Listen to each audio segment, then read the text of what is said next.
Check 1, 2. All right. Hit the record button and still hadn't gotten 100% together. But okay, so we left off yesterday, and you guys have begun to hear a little bit about Sarah, who was called Iska. Iska, whose name was changed to Sarah, and now you get the difference between them calling her Sarai or Sari to Sada. So her name was Iska. Iska is, we find out this is Lot's stepsister. Yes. Okay? So we are seeing there is some differences which in the story which some of you may have not known. But now Abraham has entered the scene, right? Now, where did we leave off yesterday? Code 1416. Code 1416. That's where we're starting. So now we're going to pick up right where we left off, because we left off and Lot had been captured, and Og went to go tell Abraham about it. Yeah. Okay. Now, I guess you can see there's a little hint of Nephilimery going on, because this means that Og knew all the time this Lot from Abraham, and he did nothing to keep him out of the situation or to even help. He just told Abraham and left Abraham with it. So as you can see, they don't support outside of their people. So you're stuck having to be supported by your own. So let's continue. And too, with the situation with Og, it lets you see with those people that they don't mind telling you information. Right. Well, again, if it's because he knew who Abraham was. Right, but it's a benefit because if you two go to battle, if you lose, I just consume up your land and your resources because you left. Right. And for him to even know Abraham and his family, it is that you see, they know who you are. They know who you are. They know who you are. Always know. Always know who you are. Right. So that ain't the issue of the question. Right. All right. So let's go ahead. And he brought back all the substance, and also Lot, his brother, and his substance he brought back, and also the women and the people. All right. So Abraham and Eliezer take 159 men, and they came back with everything. And everybody. Yes. Yes. Right? He's not one to be trifled with. Right? And that's just the gist of the story. Like he was that thorough. Yeah. And so was Eliezer, the son of Nimrod. He was that much of a beast. Yeah. Right? Yeah, and too, Abraham had his land before he went you have a place to come back. Had a place to come back to. Right? Yeah. You can't go to war and not have home. Right. You see?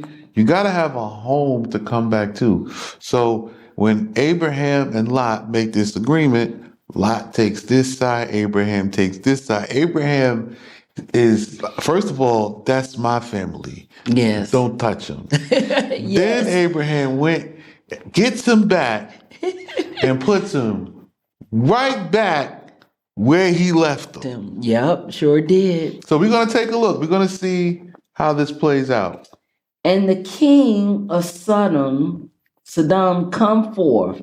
He came forth. So the king of Sodom came forth after that he had returned from destroying Kedorlaomer. Right? And the kings who were with him to meet him at the plain of Mapana, which was the king's race course. So the king of Sodom, he beat the king of Elam, sent him right on back to Elam. Okay? So this Kedorlaomer now defeats the king of Sodom. The king of Sodom defeats him, sends him back. All right? And now, next verse. And Melchizedek. Melchizedek to you English speakers. Who was Shem bar Noah. So the Melchizedek is Shem, the son of Noah. The king of Jerusalem. So now he is the king of Jerusalem. So Jerusalem is the city and the kingdom. So Jerusalem is a Hashemi kingdom. Welcome to the Hashemi kingdom of Jerusalem. My name's Rabbi Sheikh. I am the king. This is my sister Arabia, and we are here to educate you to get you back home. Yes. Because you don't know how to get home because you lost. Whether you sleep or woke, you lost in any case. Right, because you're not here. You didn't come back home. Yes. For you, this is up for the discussion. Came forth to meet Abram and brought forth to him bread and wine. And in that time he ministered before Allah. So now you see where the Arabic get the Shahada from. Allah. Okay? Then they'll say, La ilaha illallah. There is no God but Allah. Okay? And he blessed him. Now, I also want to make a point, too, that Shem is conducting the administration. He is the priest. Yes. And he comes out to meet Abraham with bread and wine. After he comes in from a battle, he goes out to meet him. Hey, we got food for everybody. Okay? Yes. And he blessed him and said, Blessed be Abram of Yah Allah Most High, who for the righteous possesseth the heavens and the earth. So, blessed be Abram of Yah Allah, Allahu Akbar.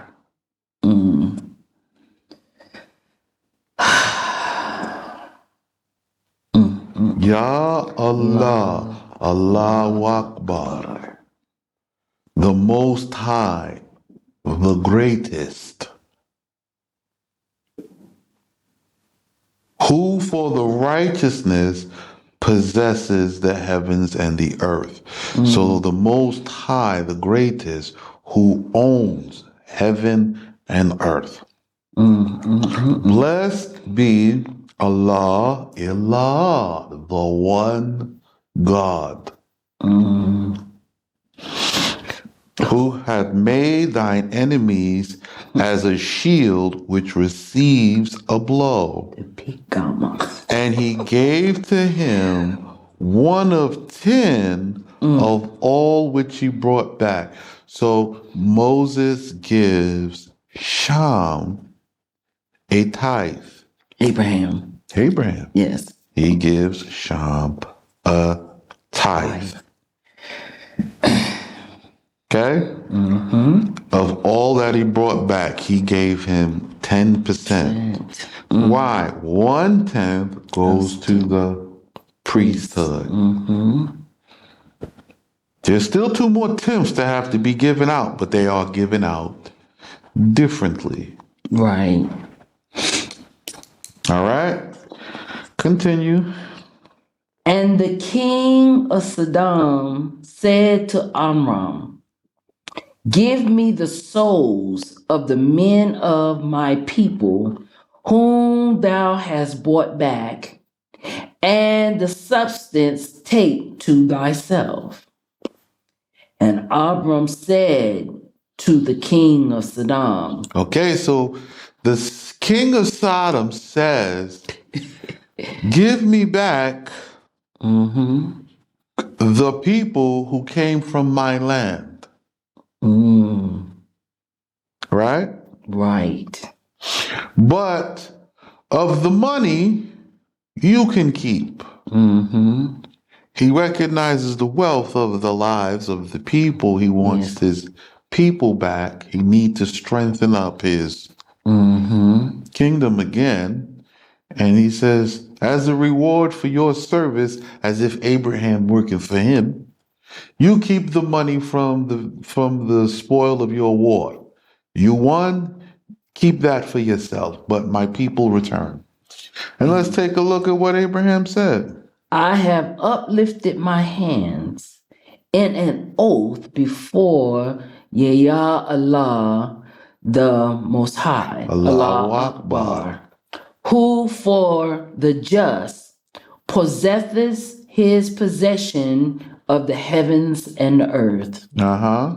If from a thread to the latchet of a sandal I receive anything of all that is thine, lest thou magnify thyself in saying, I have enriched Abram from my own.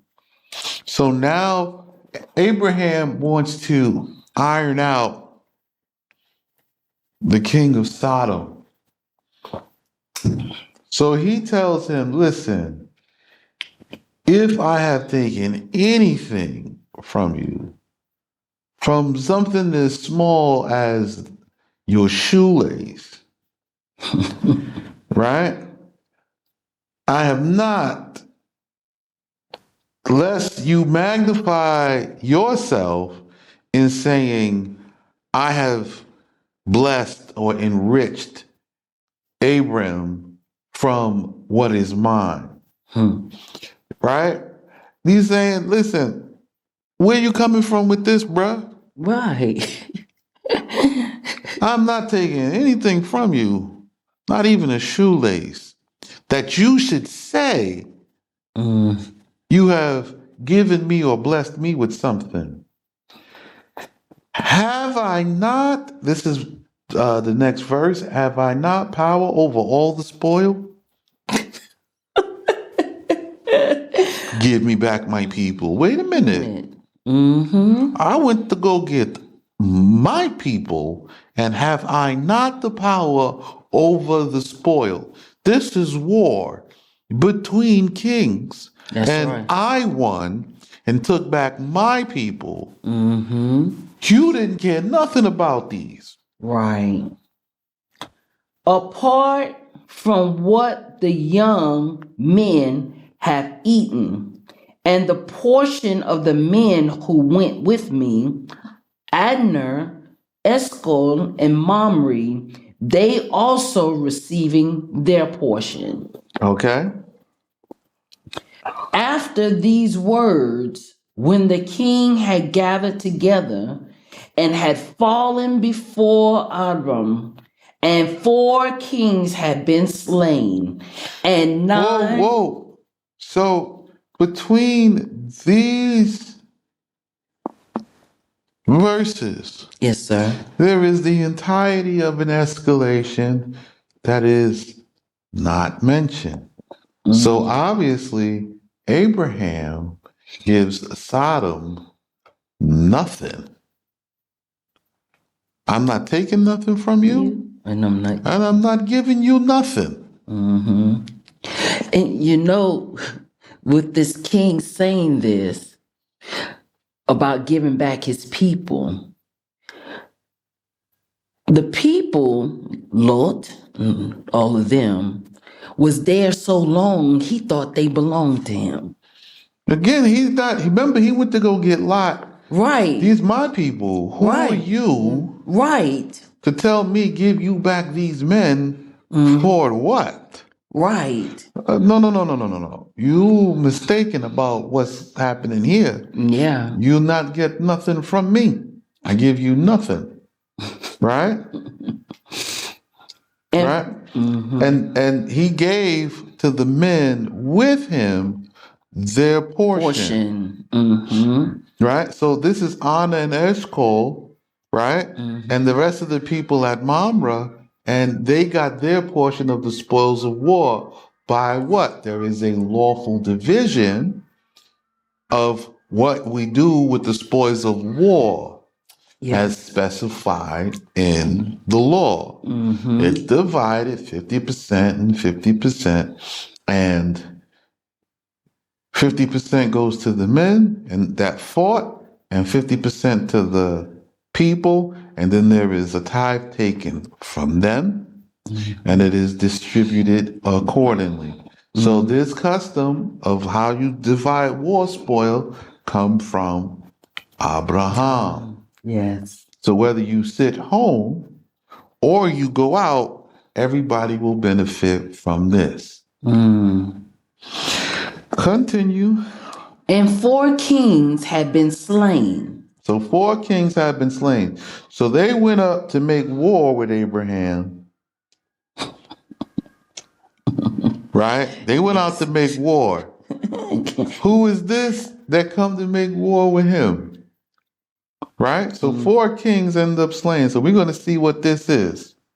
And 9 hosts brought back Abram reasoned in his heart. So Abram reasoned. Yes.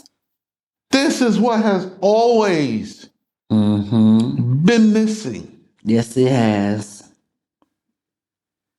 So I'm telling you to learn to reason. Okay? There are fixed moves and fixed outcomes. If you do not do the fixed moves, yes, the outcome is always your demise. However, of my people, if you follow what I'm telling you and commit to the fixed move, you will have the fixed, blessed outcome. Continue. Reasoned in his heart and said, woe to me, because I have received the reward of my appointments in this world. Okay, this statement, because after the defeat of Nimrod, Kedorlaomer, Saddam, Admah, and all the rest, after Abraham defeat them, he now has the full land portion which the Most High promised him. So he's looking and he is saying to himself, oh no. Oh, snap. This is not promised for me to receive. Right. This is promised for the sons of my grandchildren. The 4th generation. The fact that I receive it now, maybe the Most High is giving me all that I asked for, And this is all that I hoped for, and now we're going to lose it because now I've done this war and they're going to continue to always rise up against me time and time and time again.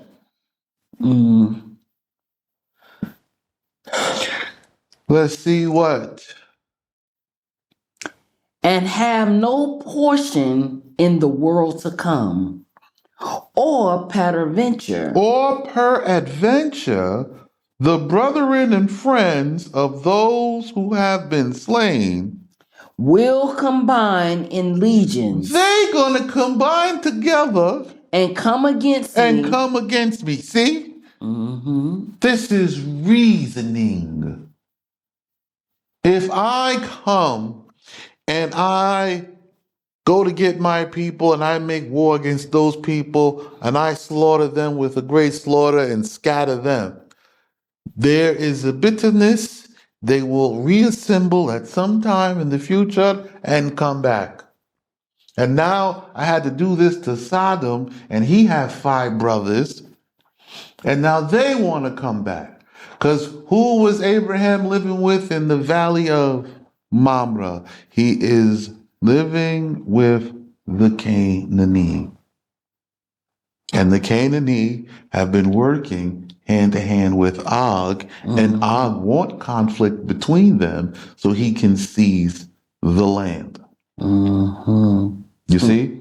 So he brought about this conflict by sharing information, but he is also behind it.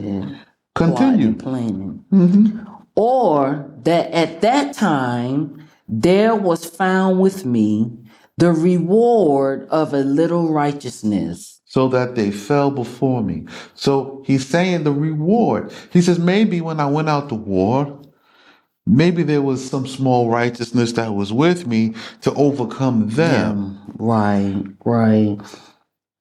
And this is my reward. Hey, here you go. You went to war. I never told you to do this. And the Most High is angry. And you have this, but you will lose something else. So that they fell before me. But the second time reward may not be found with me. And by me, the name of the heavens may be profaned. So his fear now. If I win now, maybe later I lose and I end up scattered and this. And now the name of the Most High is profaned because people will say, how is it that the people or the man of Allah has fallen? And in this have you profaned the Most High's name, because the nations say, if these are the people of Allah, of Yahweh, how is it that they have been scattered and exiled from the land of his Shekinah?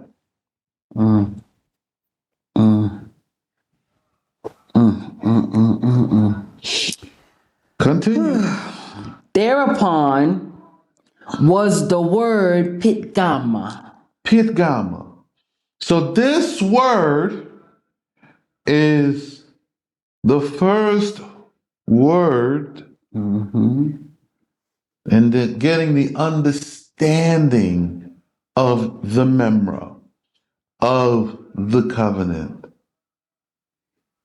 Okay? Gaining understanding. Because this word is what seals us into the rest of the covenants to come and the covenants we are in today.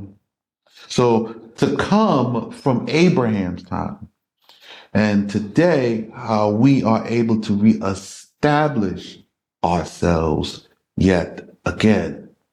Okay? So the word Pitgama is of Yah with Abraham in a vision, saying, "Fear not." Here's the definition. Pit Gamma. It means, "Fear not, for if these men should gather in legions and come against thee, my word, Memra." See, the word Memra is my word. The word of Allah is Memra. Memra is the words of Allah. One and the same. I'll be back. We'll be right back. All right. So Memra is my word. Will be thy shield. Now, the word or the instructions of Allah is to protect you. However, if you don't do it, you didn't pick up the shield. And it's not about some inclination. We have a book. And if you don't have the understanding of the book, you have a teacher. So when I say you need to send the money to build the community and to reestablish the order, you must come in and do this work and learn this study and serve in this. If you do not, you will die.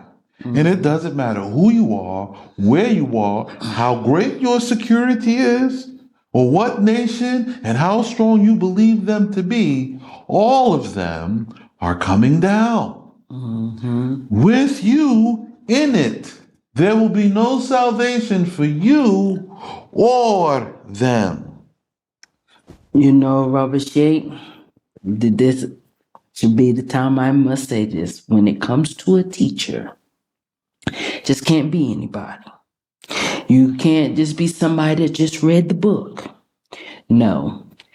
The teacher has to be the one who follows these instructions himself, have adopted and accepted the culture, the customs and traditions, the ways, walk in them, live by them, and do them. There's a stipulation to when it comes to the teacher. So this is what qualifies the teacher.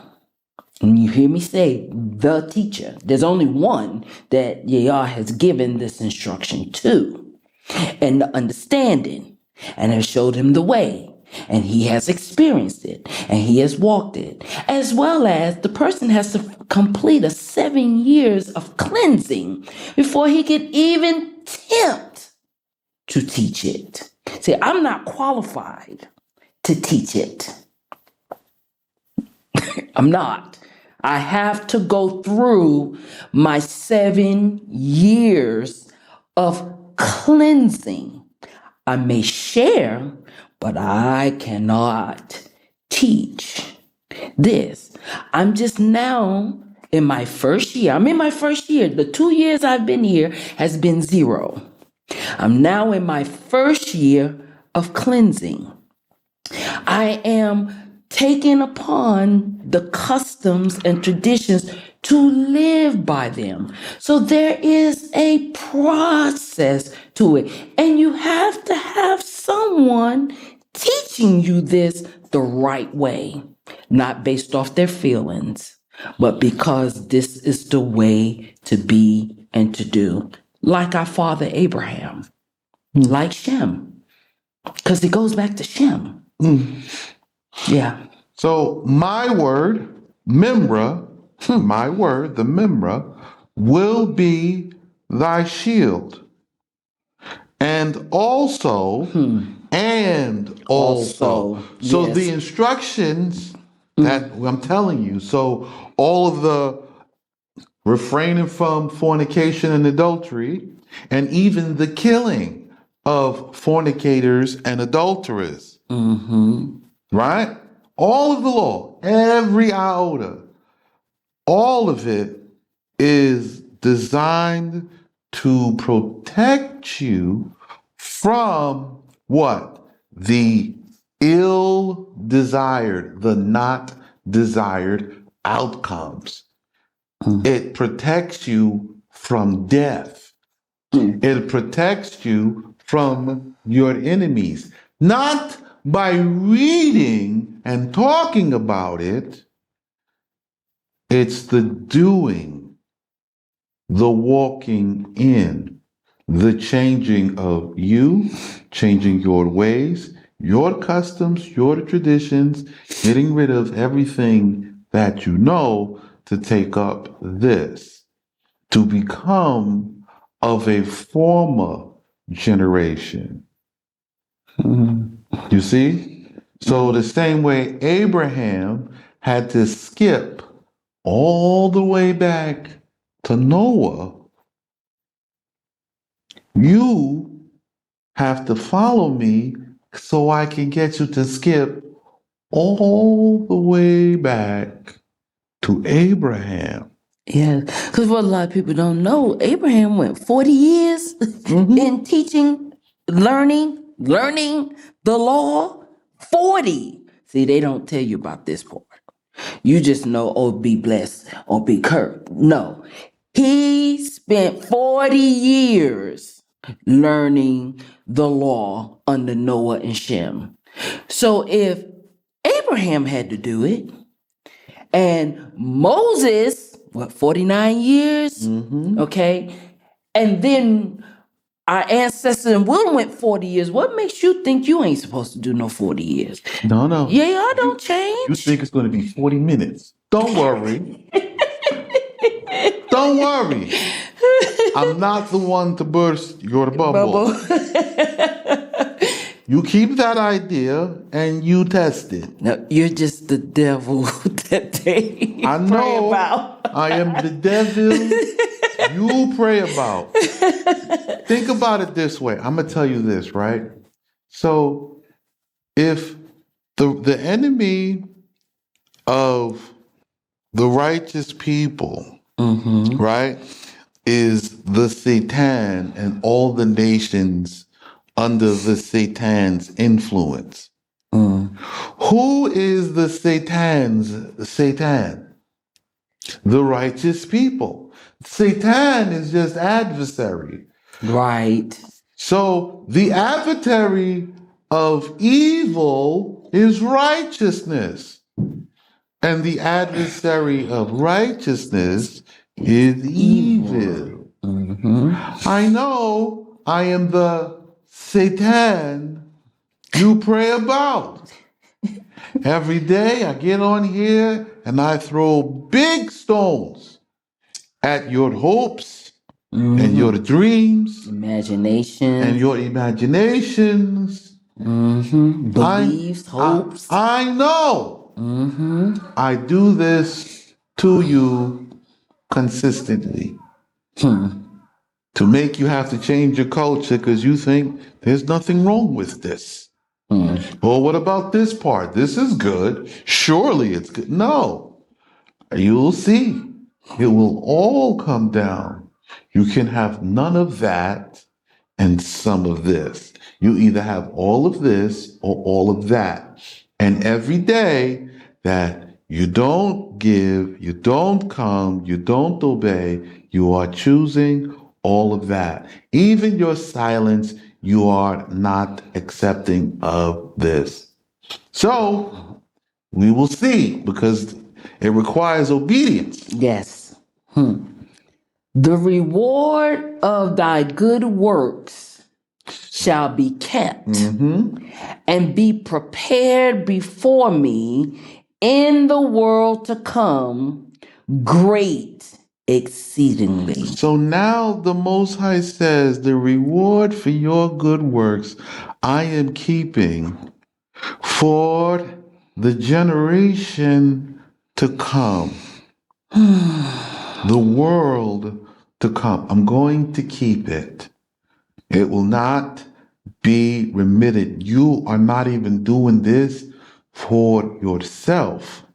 You are doing this for a future generation that is yet to be born. For you. So let's see what happens next. And Abram said, Yea, Allah, great blessings hast thou given me, and great are they which it is before thee to give me. Nevertheless, what profit is to me when I pass from the world without children? And Eleazar, the manager, Bar Phanathas, The son of sustenance. That's what Padanasat means, the son of substance. Okay? Of the manager of my house. by whose hands signs were wrought for, or to me in Damascus. So because of his hand, we won the victory in Damascus. Right? There was Eliezer with me. These other two was weak. They stayed. I saved them for Egypt, but I still don't have no son. And now Eliezer have to receive a blessing, a portion, because I don't have an heir. So I have to leave it to him because of his faithfulness. Expects to be my heir. And Abram said, Behold, to me thou hast not given a Wait, son. let me make this clear. So Abraham says to the Most High, look, to me, you have not given a son, a firstborn, the beginning of strength. And behold, the manager of my house will be my heir. And behold, And look, a word from before Yahweh was to him, saying, He shall not be thine heir, but a son whom thou wilt begot shall be thy heir. so now you see the Most High telling Abraham the same thing he says to this generation. Come with your tubal ligations. Yes. Come with your vasectomies, Hysterectomies, everything. hysterectomies. Come with all your ectomies. Yeah. I am going to heal you, and you will give birth in this land under this law and this system. Right? Continue. And he brought him forth without and said, Look up now to the heavens and number the stars. So he brought him out of the tent and made him look at the stars. If thou art able to number them, and he said, So will be thy sons. So now he says, so will be your sons. And Abraham gives birth to two family branches. The Ishmaeli branch and the Itzhaki branch. At a later time, but we have to develop there. But there are two main family branches. Of all the sons of the concubines, Abraham called them Adam. We all Adam, but this is mixed Adam from other nations, but the two pure blood branches are where the kingship sit. Ishmaeli in his throne and the Itzhaki in their throne. Right, because they're two firstborns. Two firstborns. The rest, this Arab. It's commingled. Arab. All right. Continue. And he believed in Yah and had faith in the member, the word. So he accepted what the Most High said as truth. This is one of the few times where it says believe, but this believed is not, I believe, a confession of faith. No, He accepted this instruction as true, something to be obeyed and walked in. right. The believe is not a hope. This believe is accepting. This is the fact, and this is going to go this way. And he had faith. He worked in the instruction, the memra of Yah. And he reasoned. See this? 3 things you have to do. You have to accept the instructions. You have to do what the instruction says to do. And then you have to have reasoning.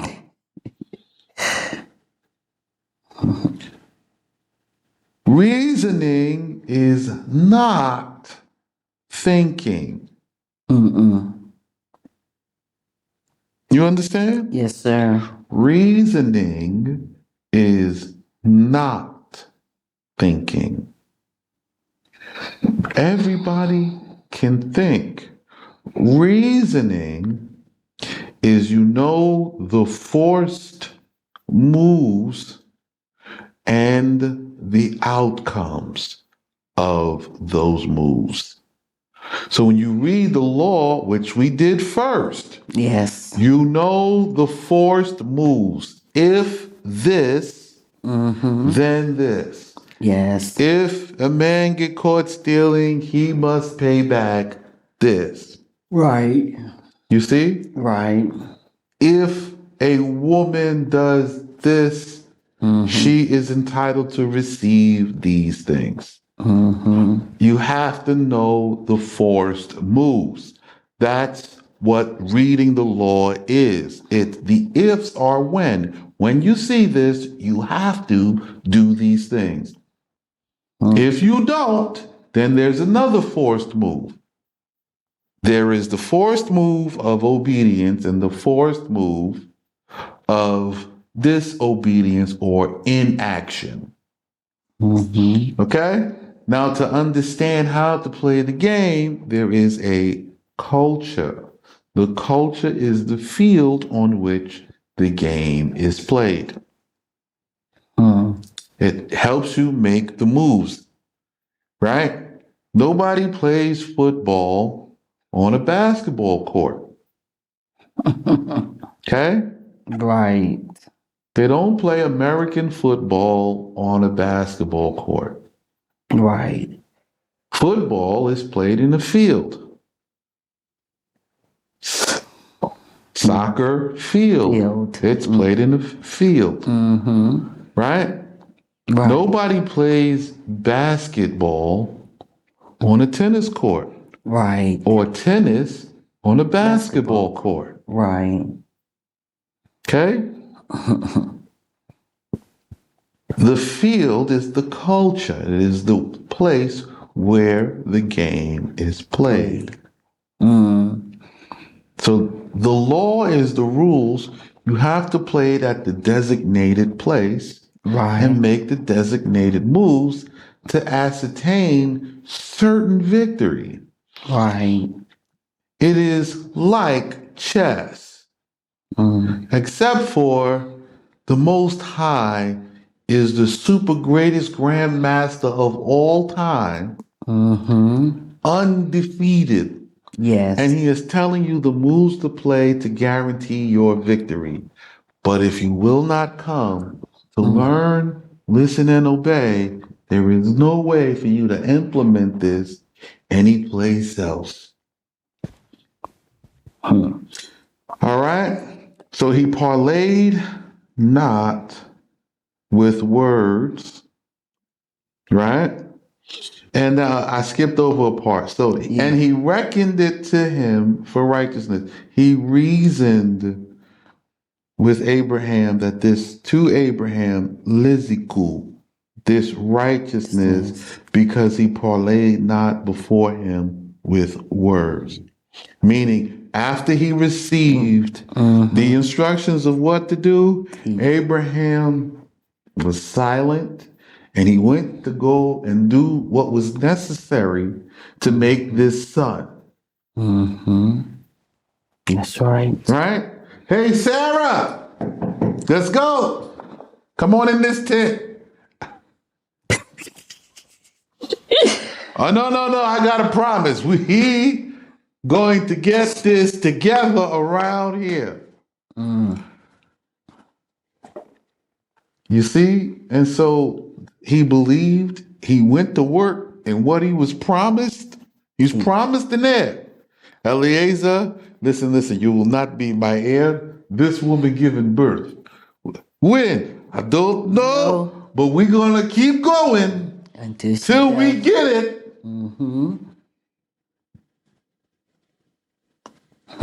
This is what it says. Then he parlayed not with words. Leziku, meaning because the Most High addressed the issue, there's nothing else to talk about. You said what you said. This is the decree. Just walk in the instructions. It has to work. And he said to him, I am Yahweh who brought thee out of the fiery furnace of Kasdi to give thee Of the Hasidim, the Hasidic people, to give thee this land to inherit. and he gave Abraham a tefillin. With a mighty hand and arm, Yah brought thee out. For Abraham, it was Hasidim. For me, it's Mitzrayim, the house of bondage of slaves, the West. And he said, Yah Allah, by what may I know that I shall be the heir of it? And he said, bring me oblations. See, he had land And sheep. He owned this. He had stuff already. He had it. So now the Most High is like, okay, by what? Now, what is the rendering? What is the offering? He asking the Most High, what is the offering that I must surrender to you to obtain this? Seal the deal. Because I know there is a law of exchange. Yes. You promising me all of this for every generation? What is your requirement? And offered before me an heifer. A heifer of 3 years. of 3 years. And a goat. A goat of 3 years. of 3 years. A ram. A ram of 3 years. of 3 years. And a dove. A dove. And the young. And the young of a pigeon. Of a pigeon. So he brought a heifer, a goat, a ram, and a dove. And the young of a pigeon. A dove and a pigeon. So he brought one of each. One of each. And he owned them. And what did he do? And he brought all these before him and divided them in the midst. So there's a traditional cut. We take the hatchet, we split it right down the middle. We cut it in twain. And with a hatchet in our hand, and that's it.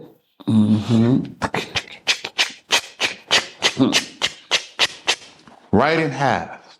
And and set it in order. Then we chop it up. After it is skinned and cleaned and soaked and bathed, we did everything that was necessary for it. Every division over against his fellow. So he has one offering, half a cow on this side and half a cow on that side. Half a goat on this side, half a goat on that side. Half a ram on this side, half a ram on that side. And a dove and a pigeon at the end.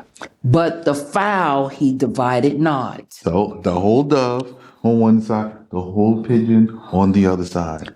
And there came down idolatrous people, which are like to unclean birds. So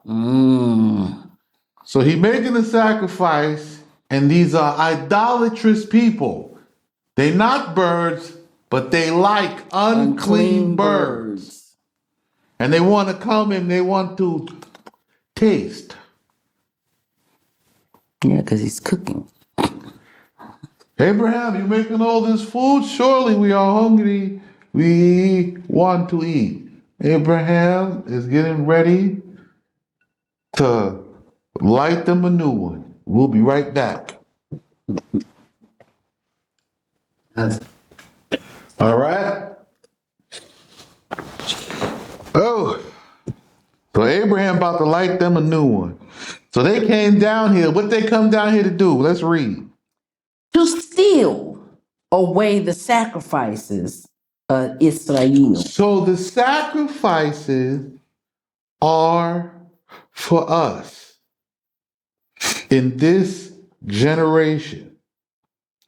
Abraham, at the instructions of the Most High, is made sacrifices already on our behalf.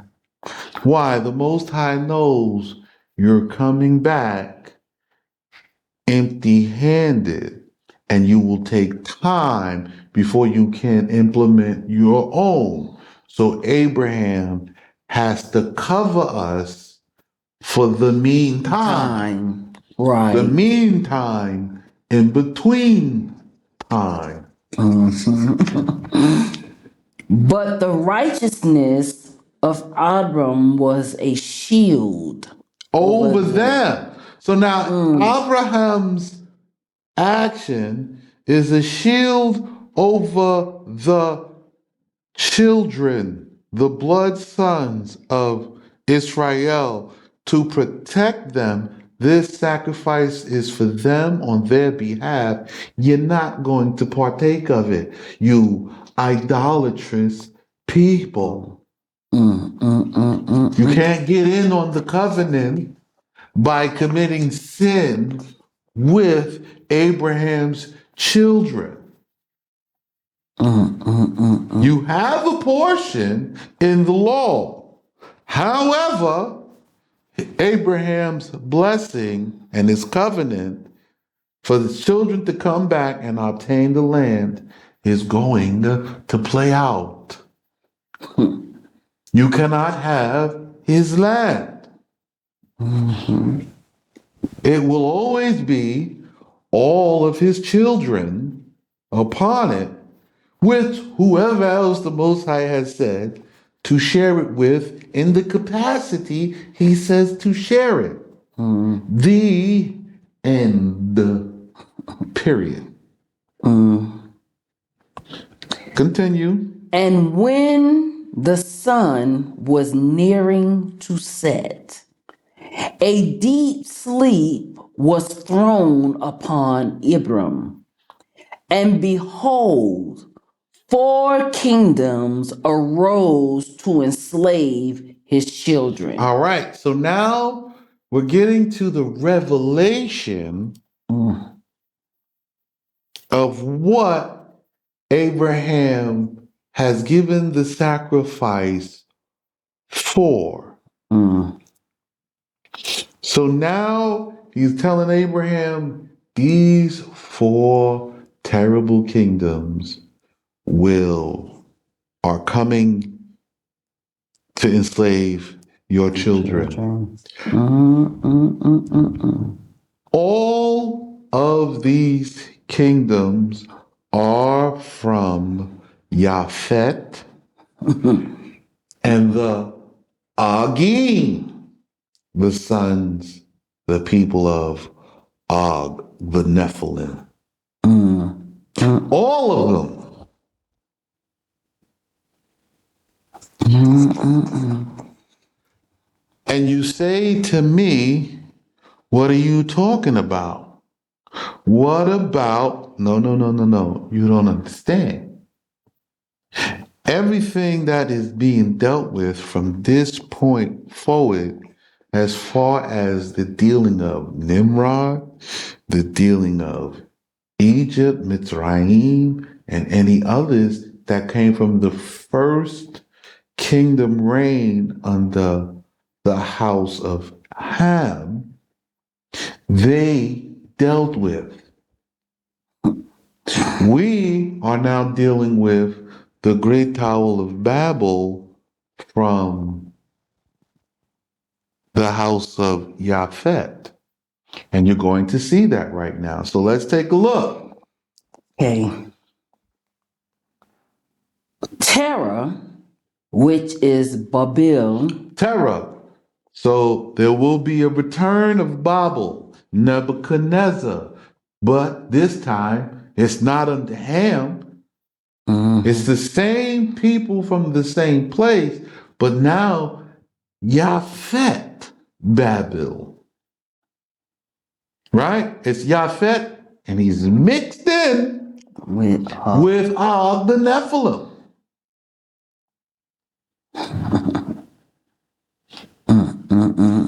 So the Babylonians were mixed with Og the Nephilim. Nebuchadnezzar. Next. Darkness, which is Madai. So this is the Medo-Persians, which mixed with the Nephilims. Mixed. Okay? Now, do we know this Nephilim comes from Cain? So they mix it with the Gentile house. They mix. Then when the Gentile house get what it want, it always come with the good old knife to stab you in you back. Next. Greatness, which is Javan. Javan. This is the Greece.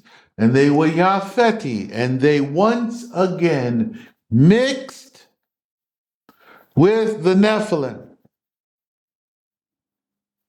And when the Nephilim gained the advantage, they stabbed Javan in the back. This is Greece.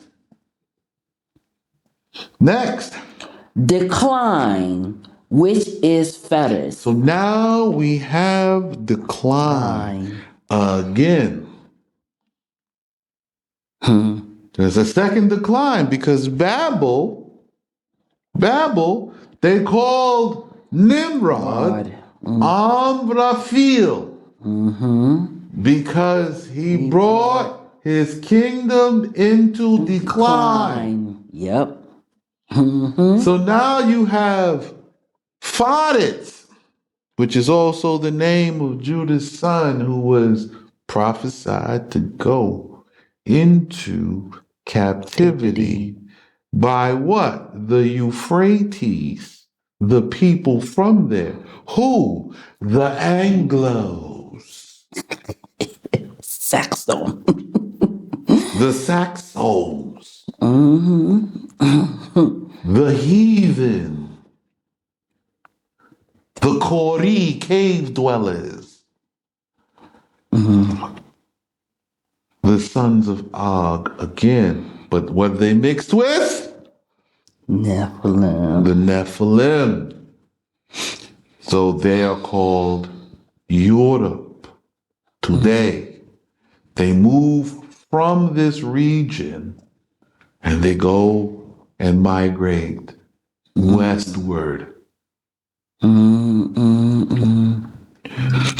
So, listening to this, many have been guilty of false accusation, declaring that Esau is No. this. Again, And that's against our law. He has agreed, Yes. worked with, and mixed with them Yeah. too, Yeah. but not All all. of them. That's right. Because there is still within his house the Badu of Esau, of Saud. Wow. There is the Bedouin. And they remained faithful, and they were at Mount Sinai with us in the covenant. So you don't know what you're talking about. Right. You don't know. It's not the color. No. This is about genealogy. This genealogy and not DNA. Right. You have to track family and father for a long time. And if you don't know family and father, then you cannot talk. There is a difference between the genealogy of Nephilim, Genealogy of us. and the genealogy of us, and the genealogy of Ham, and the genealogy of Japhet. There is a difference when somebody is mixed, half breed, half Nephilim, half the other, and when somebody is pure blood. You don't know. The three You divisions. don't know. The three divisions. There are three divisions: pure blood. This sons of Noah, pure blood. This mix, half Nephilim, half sons and daughters of Noah. They mixed. Then there is The abominable. the Nephilim altogether. And these people make sure at the very top they keep their bloodline very pure. Well, also at the bottom, we have been keeping our bloodline very pure. Just because some mixed, all did not mix.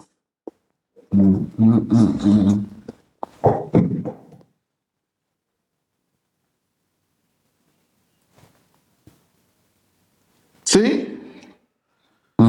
So let's continue. And he said to Abram. Okay, now the Most High says to Abram. Oh, wait, let me go back because we stopped at decline. Okay, decline. Which is to fall. So the Europeans is about to fall and to have no uplifting. And not get back up again. And from whence. And from the people of Europe. It is to be that the children of Israel will come up. They will come up from out of this kingdom. Oh, so from the beginning, Most High not talking about Egypt. No, he's talking about decline. He's talking about the house of the bondage of slaves from decline, from the people from the Euphrates. The Bartones and the the Bardens and the Lombards and the Bergs and them people. Not no time before. Hi. Nice to see you woke up today. Do you know what time it is? It is late. You're late for work. And he said to Abram. And he said to Abram. Knowing thou must know. Knowing thou must know. So now he says, Abram, listen, this is important. You need to understand and know this. That thy sons shall dwell in a land not their own, Your sons will dwell in a land not your own. because thou hast not believed. Because you have not believed. And they will subjugate and afflict them 400 years. And they will subjugate and afflict them 400 years. Now I have a issue for you to understand. He says, by what may I know that I shall be the heir of this land? That's where he didn't believe. So you want to be sure, you want some insurance and guarantee that you will be the heir. Well, I'm going to answer your question, but I'm not answering it because to punish. Right. I'm not punishing this generation for your disbelief. I'm answering this question because you inquired to know. You want to know. This is a question of when will I get it? Wow.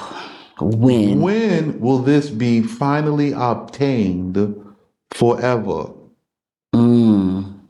That's the question. So you didn't reason that. Don't tell me you did, because nobody ever said that before. Nope. So when he says, how will I know that I shall be the heir Of the land. And it's simply because he's asking, when is this inheritance to come? You don't understand the question because you don't know his reasoning. So Abraham has taken Jerusalem. He's going to build now Hebron, which is Nablus. He has the Jordan Valley. And he still has enjoying with his Lot, his nephew. You see? So now you have these things in common. He's like, I thought I already got everything. And he's like, no, this is just the capital city space. You need more. This is not the whole border of the land to which I will give you. So it says this is where they will be delivered out of. And so when he's talking about Abraham's belief, he's talking about Abraham's understanding. Abraham, you want to know when? I'll tell you exactly when. The Most High understands the root of the question. Oh, you want to know when you'll get it? Well, your children that come out of this captivity will get it. What are they going to fall 4 times before they get it right? Yeah, because when you think back of when his reasoning, remember his concerns. He was concerned about him having the possession of the land and what may come against it during his time. So yeah, you can see when he's like, because one of the things he did not want to possess it and then it get taken and then it profanes, give a bad report of the name of Allah. That's how much love, how much passion he had in his friendship with his obedience, wanting that obedience to reflect, not just for him, but for all of the world to know that Allah is Allah. So for him to ask the question, when is this going to be? It's the reason, like you said, the reasoning. Yeah, it's not a bad thing, but he did inquire. So he did tell him when. Now, let's go. What's next? And also that the people whom they shall serve, I will judge with 250 plagues. And afterwards they shall go forth into liberty with great riches. Okay, so they're going to get 250 plagues out there In decline. in decline. Right? And it says they shall go forth into liberty. Into liberty. Into liberty. Yes. With great riches. So the question is, are you going to leave with great riches? Right. Or are the riches going to be where you're coming to? It sounds like to where you're coming to. Yeah, because it says you shall go forth into liberty with great riches. Right? The liberty. He didn't say you will go forth with liberty and with great riches. No. That's not, it says you go forth into liberty. That means you coming out. And it has to be laid up where you're going. You're going to need some preparation. Because what it sounds as though it's saying that the liberty they're going for comes with the great riches. It's going to be in the place of liberty. You have to go forth into liberty. What? The kingdom of peace, Yarusalam. You're going forth into liberty. What's liberty? Finally, liberty to keep this law. Yes. The customs and traditions, and live it openly and freely upon the land. Right, because the liberty is us living who we are. On the land. On the land. So you have to go forth into liberty. You have to come into Jerusalem in the land, and there will be great riches in the land. It won't make it out. What's next? And thou shalt be gathered to thy fathers, thy soul shall rest. So now he's telling Abraham, yes. Abraham, let me tell you now, I'm going to give you some rest. You're going to be gathered to your fathers. Which fathers is he talking about? You know, Abraham, he's talking about Noah, Sham, Eber. You know, he's talking about this group that he was with, who kept the measure of faith. They remained submitted. He's going to be gathered with them. Okay, continue. Thy soul shall rest in peace, and thou shalt be buried in a good old age. And in the fourth generation of thy sons, they will return hither to inherit. Oh, so now it says and, which means in another occasion, the fourth generation of your sons will return hither to inherit. So it says the fourth generation of your sons. So it's not counting Abraham. Right. It starts at Isaac, and then the first generation from Isaac, you get Jacob and Esau. But Esau runs away and says, no, I don't want no parts in what you're talking about. So you're left with just Jacob. Then Jacob has 12 sons. Then those 12 sons, right, have children and wives, and they go down into Egypt, 70 souls, right? The next generation comes out. Comes out. They return to inherit. So that last generation, what happens? They died in the wilderness. They died in the wilderness with Moses. You see? They returned to inherit. So it took 4 generations, and they returned to the land. 4. See? Isaac is the source of it. So then you have Jacob, the 12 sons. Then you have the going down to Egypt, right? They go down to Egypt 70, the generation born in Egypt, and the generation that comes out.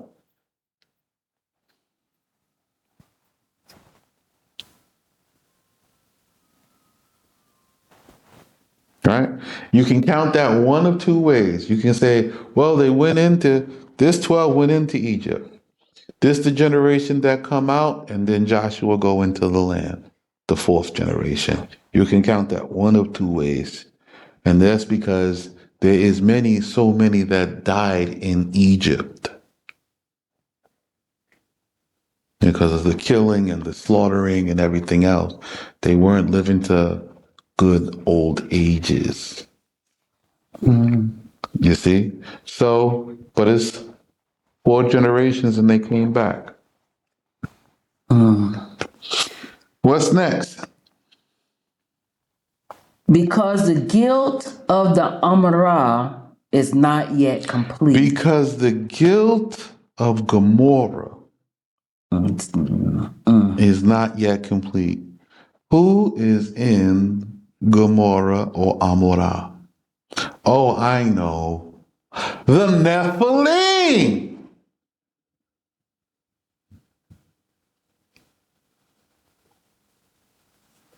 Their guilt is not yet finished. So when is the Most High getting ready to sum up the Nephilims? Right about now. But don't that go back to Abel's blood crying out? That's going to cry out until they be finished. Now they like I said, this is just a great culling to bring them down. There is yet more filtering and processing till we get to the final elimination, till the seed of Cain is no longer on the earth. Right? Because after they do this war and do all of this, the sun gonna keep getting hotter until it finally burns the non-melanated smooth off the planet. Right? So right now they're digging a ditch, right? They're planning to kill all of you to bring down the population, and they survive and just re-educate everybody in what they see fit. But to dig you ditch for somebody else, you tend to fall in it. Continue. And when the sun had set, there was darkness. Hold on. We'll be back right after this. All right. And when the sun had set, there was darkness. And behold, Abram saw Gehenna ascending, smoke with flaming coals and burning flakes of fire. So he saw hell, and it was rising up with smoke, flaming hot coals, and with burning flakes of fire. So you know how fire flakes out and it's red, and but it's hot. Wherewith the wicked are to be judged. So the wicked are going to be judged in this fire. Now, I want you to understand this fire, not the mystical or no. This fire is fire. It's not mystical. They didn't put Abraham in the mystical oven. They put him in a real one. And now what they plan to do to Abraham, they're getting ready to get for themselves.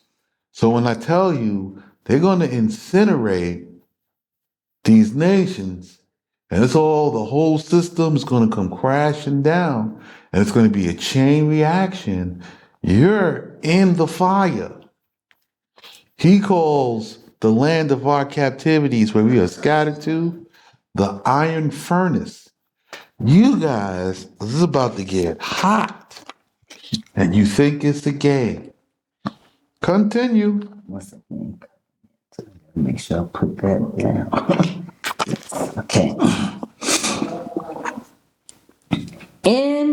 Okay. Closing.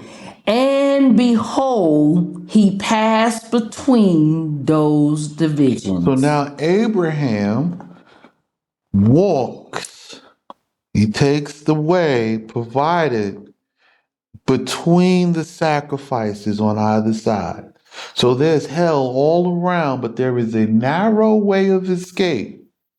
And he passes through those divisions.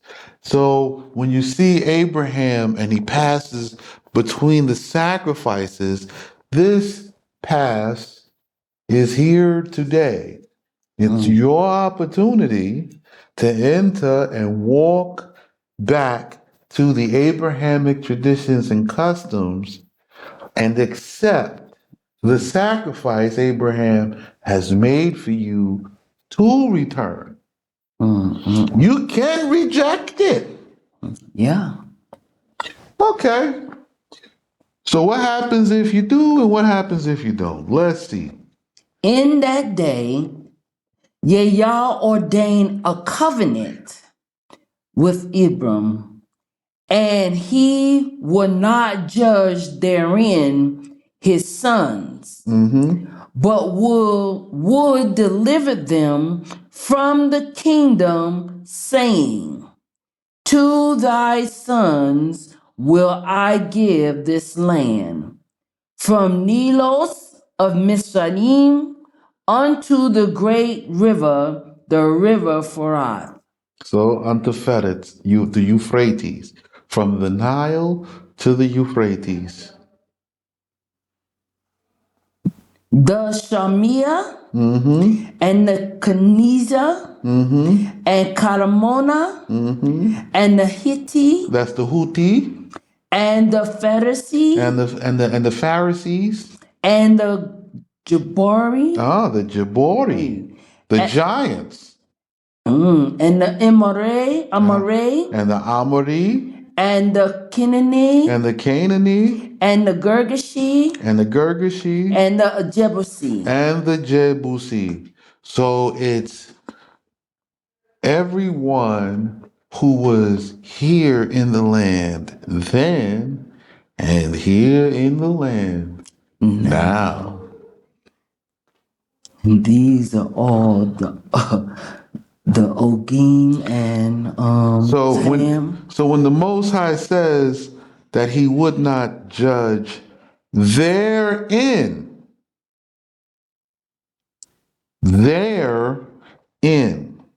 so you have to not only be there in the land, you have to be there in the land in the ways of this covenant. In the ways of this custom and tradition. You have to be back exactly like Abraham was, walking and retracing his footsteps, sheep, cattle, as a family, to reorganize, reestablishing a government, the government dictated by this law.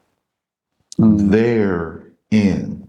If you are outside of that, there is nothing but burning flakes of fire, the bombs and the missiles, the guns and the bullets. You see? So there is no missing the understanding, and this is from the beginning. Yes. But Sarah, the wife of Abram, had not born to him, but he had a handmaid, a Mizraite. A Mizraita. So now he has a handmaid, a wife from Egypt. And her name was Hagar. So now you have Hagar or Hagar, and they called her strange. That's what Hagar means. It means she was strange. And coming from Egypt, she Well, she had Egyptian culture. All right. So let's see what happens with Hagar. A daughter of Pharaoh. Ah, this is the daughter of Rikayan, Pharaoh.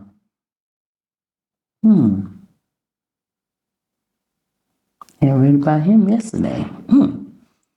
Whom he gave to him as a handmaid at the time that he received her, being struck by the word from before Yah. Uh-huh. And Sarah said to Abram, Behold, now Yah hath restrained me from bearing. Go to my handmaid and set her free. Perhaps I may be builded by her. So the first reckoning Sarah says is, listen, I am being restricted. If the Most High wanted me pregnant, surely I would be pregnant by now. Take my handmaid and go have a child by her. What? She being a virgin, do this, try this. Right? Try this. Right? And Abram hearkened to the word of Sarah. And Sarah, the wife of Abram, took Hagar, the Mizraitha handmaid. When Abram had dwelt 10 years in the land of Canaan and set her free. So now she's free from under the hand of Sarah. First of all, okay? So now there's Abraham's wife. Okay? She's not under Sarah no more as just a handmaid and to serve Sarah. This Abraham's wife. She's a free woman. Gave her to Abram, her husband, to wife. See? Her husband to wife. Now, how can she be a wife? Because she is of kin. She's from the house of Sham. She is Hashemi. Right? This is how that works. Continue. And he went unto Hagar, and she conceived, and she saw that she had conceived. And the honor of her mistress was despised in her eyes. Okay, so now she gets a little jealousy. Actually, she get a little big-headed. Because when she saw she was pregnant, she looked at Sarah and was like, now I have the child. I'm the bearer of the son. I'm going to get this promise and that promise and this. And I was your slave. And now I have come up. I'm better than you. And even though Sarah is honoring her to support her for this child that they may have it together to bless Abraham, Hagar is immature in her mind. Sarah said, take her and righteousness to build a family. And Hagar is like, ha ha, now I'm equal and better to you and blah, blah, blah. Well, you get high. Now I'm the first wife. Right. I'm the one in charge. I'm that blah, I'm the ha ha. HOB. Yeah, here we go. And Sarah said to Abram, all my affliction is from thee. Being secure that thou wouldest do me justice. So all my affliction is from you, Abraham. Because you ain't. And being secure that you would do me justice. I left the land and house of my father and came up with thee to a foreign land. And for as much as I was not able to become a mother, I set free my handmaid and gave her to lie in thy bosom. So I did all of this according to the blessing that was on you. And I'm tortured.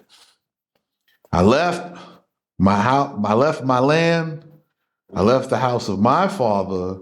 I came to this foreign country, and for as much I have not been able to become the mother that you told me that I was going to become. I have not given birth yet. And again, the Most High is delaying this intentionally. This is on purpose. And you'll say, why? Because I could tell you from the end of the story, the first thing the Most High wanted to get rooted and established was the culture. The culture. Because the culture must be married to the land first. And so now Abraham's firstborn who received a double portion in the land. How does he get a double portion? Is because he's able to extend beyond our borders. He can extend further than us on our borders. And then on top of that, he can live mingled with us within our borders too. So we have a limitation we can't cross. Right. And he has no limitation. He can extend out. He is a buffer around the house of Israel and within. He is deeply entrenched. The customs will never leave because of Ishmael, the son of the customs and traditions first. That's the birthright to him. Nothing to do with the covenant of Isaac. This is the birthright. The birthright has everything to do with the land. And so because he had the birthright to the land, being firstborn, he had the covenant of Abraham, to remain on the land. And he had his kingship and his priesthood, the imams. He had this. It don't leave. It's not divided. It's bound. You don't get in this land or out this land without Ishmael being involved. It's his house. The birthright don't move. Right. Because within they have the birthright, the priesthood, and kingship. And then with us, it's been divided. It was divided. And that's why it's strange to others. To all other nations and how we function. You can't look to them for no functioning. You have to listen to me because they don't understand. They are not functioning with it, neither are they inside of it. Our functioning is ours. We have to understand their functioning. We have lived inside of it, and now we must come together and elevate above. Continue. And she seeth that she had conceived. And she see that Hagar conceived. And my honor is despised before her. And I tried to honor her, and we tried to work with her, and she turning up her face. She don't want to be involved. She's pushing me away, and this is not what this is for. But now is my affliction manifest before Yahweh, who will spread peace between me and thee, and the land shall be replenished from us, nor shall we need the help of the progeny of Hagar, the daughter of Pharaoh Bar Nimrod. Ha ha ha. It's Nimrod. You see, you'd be like, what? How do you get Rikayon and it's Nimrod? It's because it tells you that Nimrod left and he came down here to build. Yeah. Yeah, that's with the vegetables and everything. Yes. He had to come down, he had to build. Yeah, he has several names. Several. Nimrod not his only name. No.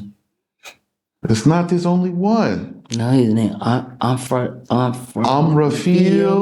Nimrod, Rikayon, Eudodo. He's not the king of the land of Kemat. No, he's just a pharaoh, which was a governor. He's a governor. Because they used to have a king and governor. Again, this family, pure blood from Noah. Abraham cannot take pure blood. He's Abraham. Right? Mm-hmm. So this Noah. Okay? Who threw thee into the furnace of fire. And Abram said to Sarah, behold, thy handmaid is under thy authority. Do to her what is right in thine eyes. Mm-hmm. And Sarah afflicted her, and she escaped from before her. Yep. And the angel of Yahweh found her at the fountain of waters in the desert, at the fountain of waters, which is in the way to Shadgra. Mm-hmm. And he said, Hagar, handmaid of Sarah, whence comest thou, and whither doest thou go? And she said, from before Sarah my mistress, I have escaped. And the angel of Yahweh said to her, return to thy mistress and be subject under her hand. And the angel of Yahweh said to her, multiplying I will multiply thy sons, and they shall not be numbered for multitude. And the angel of Yahweh said to her, behold, thou art... Okay, back up a little bit. Okay. Give me a second here. Yes, sir. So,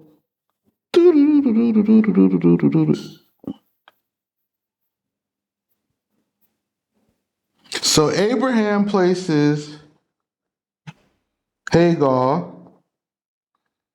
under the judgment of Sarah, his first wife. Right? And tells her, you need to, make a decision. What is your judgment in this matter? Right? And he says, thy handmaid is under thy authority. Do what is right in thine eyes. You do as you see fit. And Sarah afflicted her. So they got into a scuffle. They got into a fight. And she escaped from before her. And she ran away. And the angel of Yahweh found her at the fountain of waters in the desert, at the fountain of waters which is in Shagra. Right? And when you look at this term, right?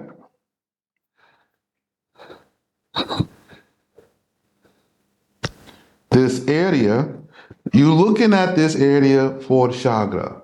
Now, if you want to know where the Chagra is, you have to go talk to Ishmael. What he know? All right, and let's see what happens. And the angel of Yahweh finds Hagar at the fountain of water in the desert, and at the fountain of water which is in the way to Shagra, he said, Hagar, handmaid of Sarah, where are you going? Where you comest to? And whither are you going? And she said, from before Sarah, my mistress, I have escaped. And the angel of Yah said to her, return to your mistress and be subject under her hand. And the angel of Yah said to her, multiplying, I will multiply thy sons, and they shall not be numbered for the multitude. Which angel is talking to Hagar? Jibril. Just so you know, it's the same angel.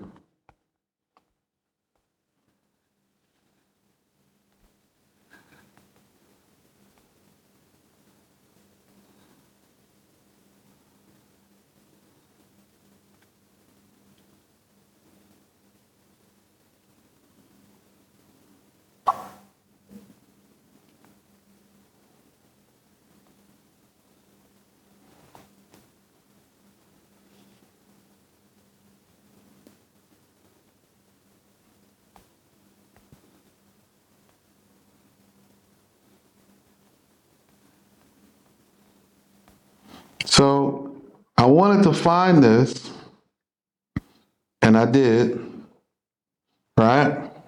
I want you to read. This is a small story in the book of Joshua. Starting in verse 1. Yes. In those days, there was in the land of Shinar. Shinar. Where's Shinar? Shinar is to the west of Babel. Who had understanding in all wisdom and of a beautiful appearance, but he was poor and indigent. His name was Rekayon, and he was hard set to support himself. And he resolved to go to Egypt, to Osiris, the son of Anam, king of Egypt, to show the king his wisdom, for perhaps he might find grace in his sight to raise him up and give him maintenance. So now you have Rekayon, who comes from Babel, but he goes down to Egypt to become great. He becomes great in Egypt, and he becomes known as what? Let's take a look.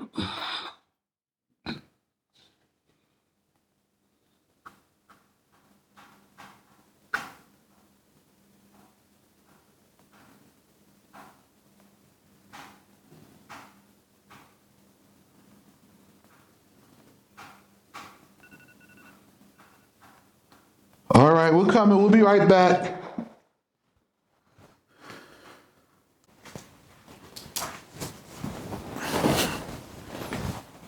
Okay. So I claim that Rekayon was Nimrod. And that Nimrod was Pharaoh. Now it said Nimrod was Pharaoh. Yes. But how do I know that he's Rekayon just because he's the man that came from Shinar? Well, let's scroll down. We in Jasher, 14. chapter 14, right?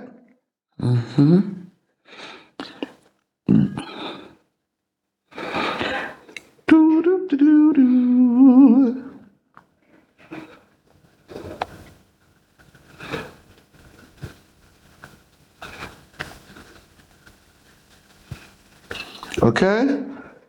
Look at verse 27. And the king answered and said to Rechion, Thy name shall no more be called Rechion, but Pharaoh shall be thy name, since thou didst exact a tax from the dead. And he called his name Pharaoh. And the king and his subjects loved Rechion for his wisdom, and they consulted with all the inhabitants of Egypt to make him perfect under the king. And all the inhabitants of Egypt and its wise men did so. And it Hold on. So now Rechion is Pharaoh, right? yes. And this is during the time of Osiris, right? Yes. And they made Rechion, in verse 30, Pharaoh, the prefect under Osiris, king of Egypt, right? And Rechion, Pharaoh, governed over Egypt, daily administering justice to the whole city, but Osiris, king, would judge the people of the land one day in the year. That's verse 30. Verse 31, Rechion cunningly usurped the government of Egypt and exacted a tax from all the Egyptians. And all the inhabitants of Egypt greatly loved Rechion Pharaoh, and they made a decree to call every king that should reign over them and their seed in Egypt Pharaoh. Therefore, all the kings that reigned in Egypt from that time forward were called Pharaoh. What happened to Osiris? They elevated him into a deity. Now look, chapter 15, verse 1. And in that year, there was a heavy famine throughout the land of Canaan. And there was a land called Canaan, and when Abraham come to it after Babylon fall, and he goes down to Egypt, Yes.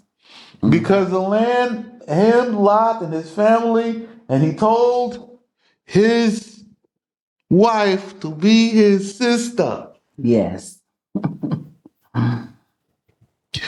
He goes down there, and all of a sudden, Sarah ends up in the arms of Rechion, who is Nimrod, Yep. who was Pharaoh.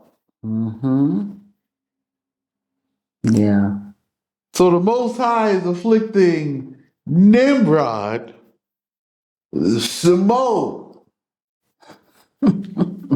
Now Abraham not only have Eleazar from Nimrod, He also have Hagar. he also have Hagar from Nimrod.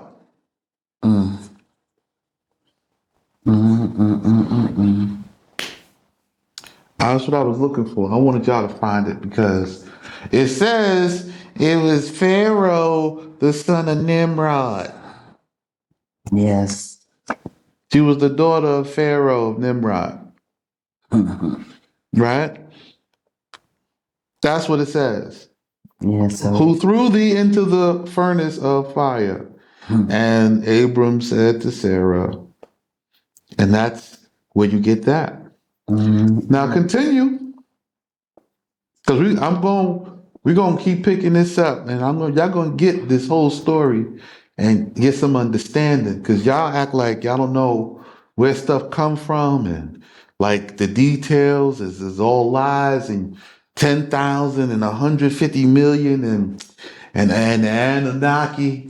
Man, The Anunnaki served Nimrod. Right, that's They right. were a people. Right. Yes. From who? From Og. But it's not a long time ago. So it's not like the Anunnaki empowered Nimrod. No, they were all They were working together. It is an empowerment, but it's an empowerment through coalition and teamwork. Right. Watch, here we go. Not deity. Not deity. Not space moon people either. They can look weird because they do some stuff. They always doing stuff. These some pretty weird looking folk, and they into some weird stuff. But I'm not worried about how they look or what they into because I ain't got to touch them. Continue, watch this. And the angel of Yah said to her, behold, thou art with child. So now, first thing is, he's going to multiply her seed. Yes. This Hagar and her seed is going to be numbered, right? Mm-hmm. To a great multitude. And they cannot be numbered either. Right. Why? This is an extension of Abraham. This comes from Abraham. They will be innumerable. Nobody know how many atoms they are. Right. And the angel of Yah said to her, behold, thou art with child, and thou wilt bear a son, and thou shalt call his name Ishmael. Because thy affliction is revealed before Yah. And he shall be like the wild ass among men. His hands shall take vengeance of his adversaries, and the hands of his adversaries be put forth to do him evil. Okay, so first of all, his adversaries are always put forth to do him evil. So now you see why there's always this look of evil at Ishmael, his sons, and in his land.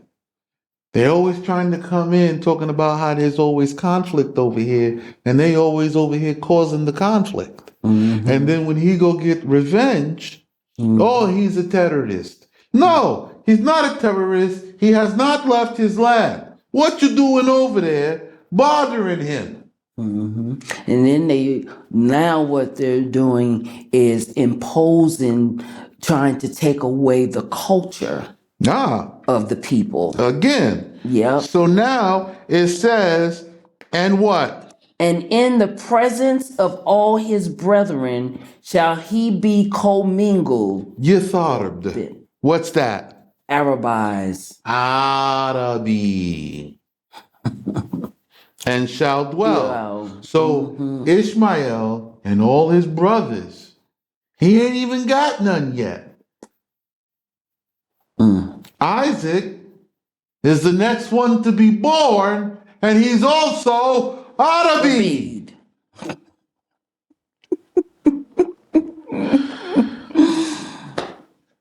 What's wrong? I hurt your feelings? Arabi. I'm not Arab. Yes. Well, you're not in the covenant. Yes. You want to be African? Go be African. Be whatever you want. We're Arab. You can be out of the covenant. That is a choice. Yes. We're Arab.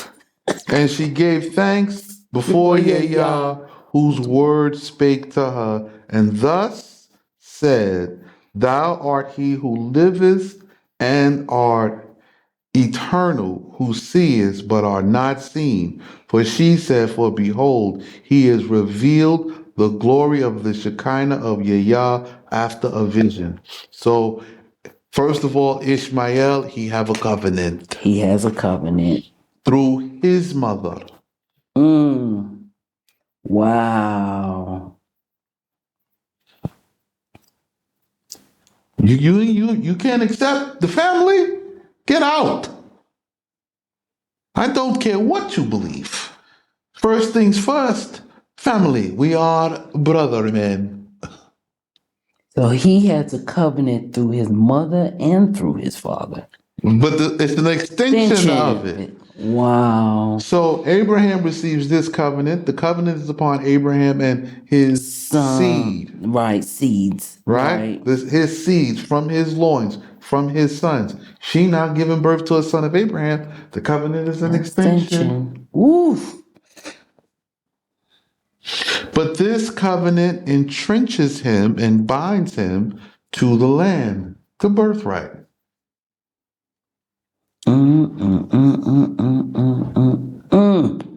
Which is an extension. Wow. Wherefore she called the well at which the living and eternal one was revealed.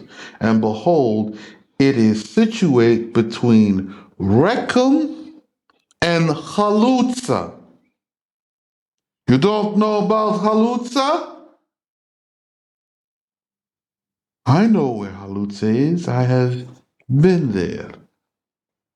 So Rechem and Halutza. So when you talk about Halutza, you can look it up. HALU. It's either maybe TZA or ZA, depending on what modern spelling they want to use, but it's Halutza. Okay? They have a desert called Halutza Sands.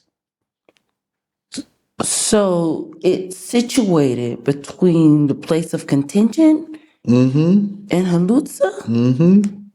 I know exactly where this well is. They'd be laughing if I told them there's where the spring is, but I know exactly where the spring is. I've been there. I went to that spot. That Chagra. Go ahead. And Hagar bare Abram a son, and Abram called the name of his son whom Hagar bare Ishmael. And Abram was the son of 86 years when Hagar bare Ishmael to Abram. And Abram was the son of 99 years. And Yah appeared to Abram and said to him, I am Allah Shadi. See it? Yes. So what he call him? Allah Shadi. Serve before me and be perfect. Shalim. Shalim. In my flesh. In your flesh. In thy flesh. And I will set my covenant between my word and thee, and will multiply thee very greatly. Here comes the Most High with another covenant. Another one. That's why I said CovanentS. It's another covenant. He likes these things. Because he keep his end every time. It is a marvel when we reciprocate the same. Remember what I was talking about this morning, right? Yes, sir. I told you. That's the secret. Without reward, I'm going to keep the covenant just to test them because the covenant's already made. Go ahead, watch. Continue. And because Abram was not circumcised, he was not able to stand, but he bowed himself upon his face.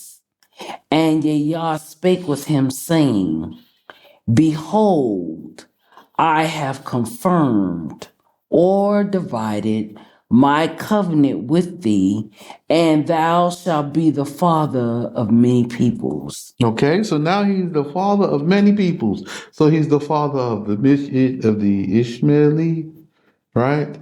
And on to their princes and their generations. He's the father of the Isakim, which divides itself into another two branches, right? Where you get the Saudi and Israel. And they can join in and become Israel. But you get Bani Yaqub. So this is he's telling us many nations. And not to mention, you still got the seed of the concubines, and they are Arab. Just Arab. Out of where? Out of all. All Arabs come from Abraham. You mean the ones in the stands? In the stands, next to the stands, beside the stand, under the stand, over the stand. Arab. Continue. Behold, and thy name shall be no more called Abram, but Abraham. Ibrahim.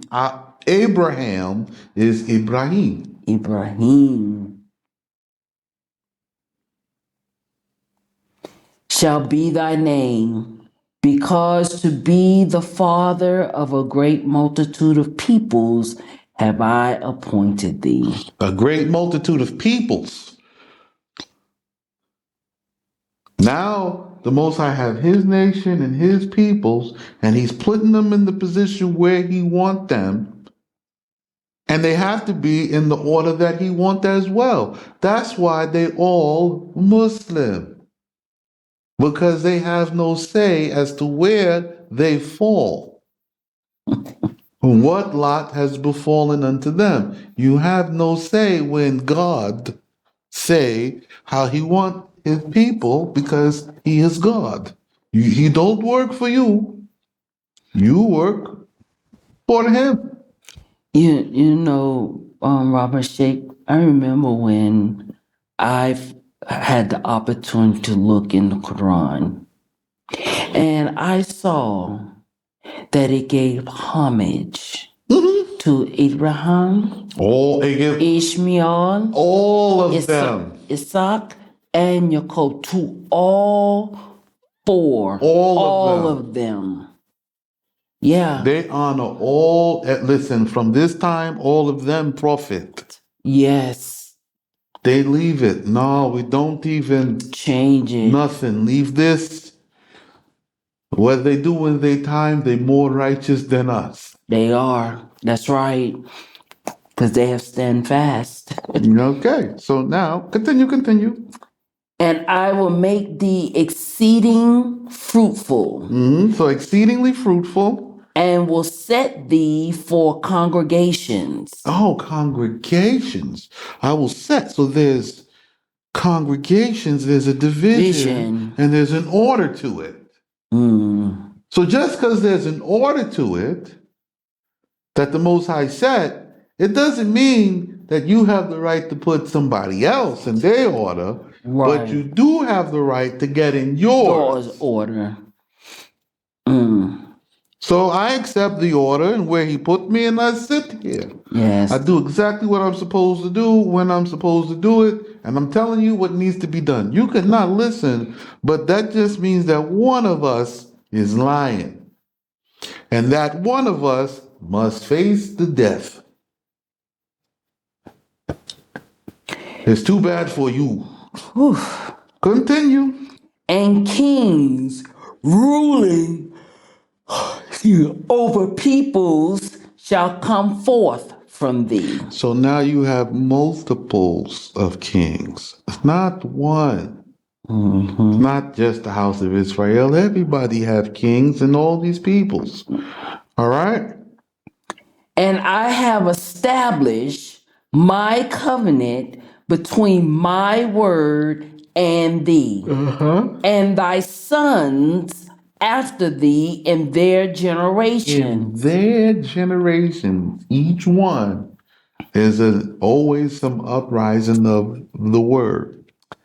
For an everlasting covenant to be an Allah to thee and to thy sons after thee. Okay, so now you have to accept Allah. You don't accept Allah, you have a problem. I'm not talking about the stone in Mecca. And neither am I talking about you people with you sticks, or you statues, or you symbols, or you pictures of fish or anything.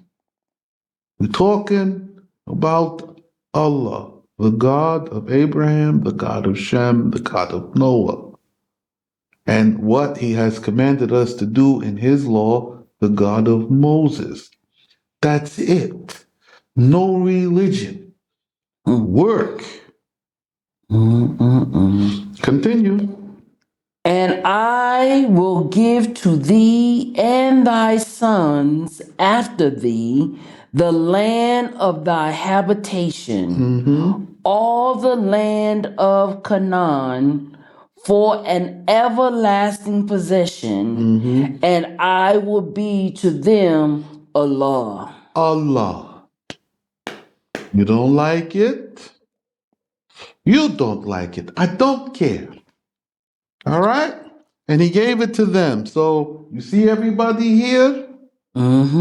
Just because the house of Israel get beat down and scattered does not mean that everybody else not the seed of Abraham and that this not the whole size land because you don't want to be out of. It's their land too. It's their land too. Allah is Allah. There's no change in it. I don't care if they have a stone and you have 3 sticks and they have a statue, and I don't care. I have my law. I don't care about what they doing. It's about what are we going to do because they have their land and we sitting outside lost. Lost, confused, delusional. You can't find your way down a slide. I mean, that's bad. You believe so much of what the enemy told you that you can't even accept who you are. There you go. But we're going to continue because you know you lost. That's why you celebrate anytime somebody say you the children of Israel. But you're not. But you're not in the land, dummy. Right. Don't mean nothing. What? No, if I am, I'm getting up. I'm going to go do what children of Israel do. I'm going to go keep this law and get all that I got promised. But you want an ID saying you're the nation. That's Please dumb. give me a break. Just dumb. Just dumb. No, you got to get you some land. Say you the nation. Right, because you on it. I'm here. Right. That's what makes you the nation. The nation need land. But you have your own ideas. Try them. Down to the last man. I don't want any rebels. No. Continue. And Yahweh said to Abraham, and thou shalt observe my covenant, thou and thy sons after thee in their generation. Right. This is my covenant. Okay, here it is. That you shall observe between my word and you, and your sons after you. Every male of you being circumcised, though he have not a father to circumcise him. So I'm circumcised. I had to do it myself.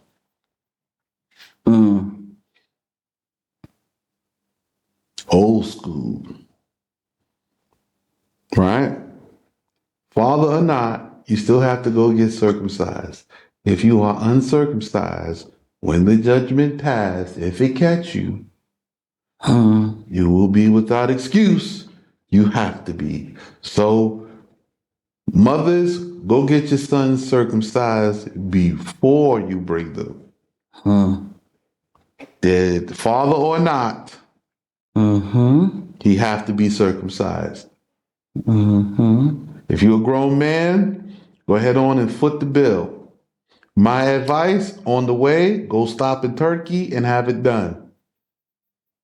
It's cheaper than Turkey. As this culture.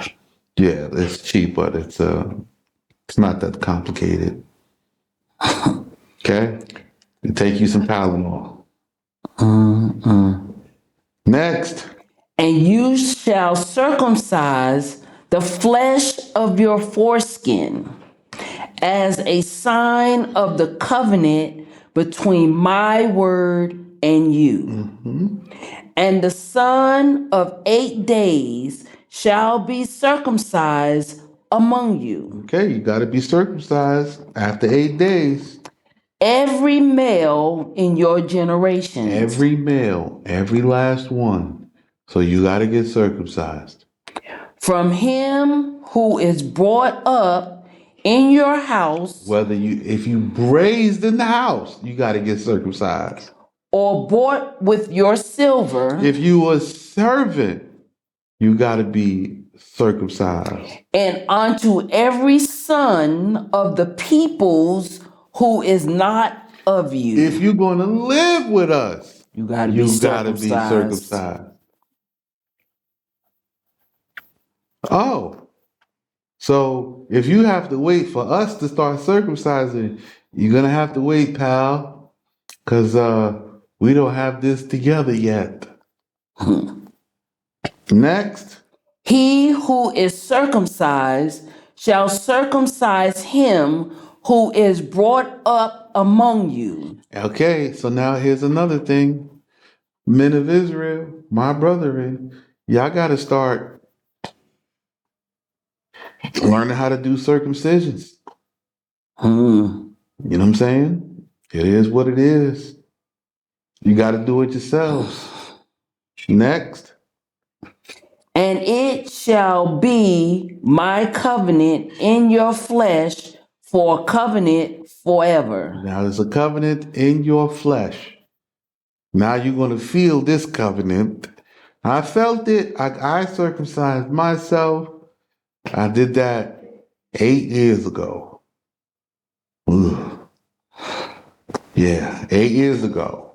So when I was confronted, I did it too. I was not allowed to return to the land till after I had circumcised myself, and I circumcised myself. All right? Moving forward, it's the only way to go. Next. And the uncircumcised male who is not circumcised in the flesh of his foreskin, unless he have someone to circumcise him, that man shall be cut off from his people. He hath made my covenant to come to pass away. So again, uncircumcised, you have to have a man to circumcise you. Unless you do, you'll be cut off. You'll be unable to keep the covenant. So since there's a whole lot of brothers around, you know what I'm saying? My advice, just go and knock it out. There you go. You know what I'm saying? It is what it is. That's just what it is. And mothers, please get your sons circumcised. I don't care nothing about, oh, they'll be in so much pain. Oh, look, this is about covenant. There is pain when it comes to keeping this covenant. It is what it is. Next. And Yahweh said to Abraham, the name of Sarah. Right. So now they're saying Sarah, but you know it's Isca. Thy wife shall be no more called Isca. Right. For Sarah shall be her name. Right. So she goes from being Isca to Sarah. And I will bless. All right. We're coming to the close for the day. All right, I'm gonna cut the time a little short because you gotta leave a little bit up there. Okay. All right. I got about that much. Okay. All right. And I will bless in her body. So he's gonna now bless Sarah in her body. And I will also give from her a son to thee.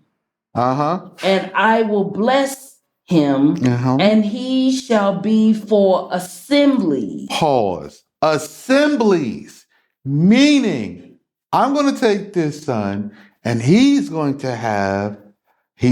the purpose of assembling things according to I have instructed, according to what I have desired, according to what I will tell him and instruct him in the law which I will give him, in the covenant which I will make with him and them at Mount Sinai, which is why I read it first. So therefore, assembling, meaning we have to get everybody back on their land. How? Well, first of all, you have to get yourself assembled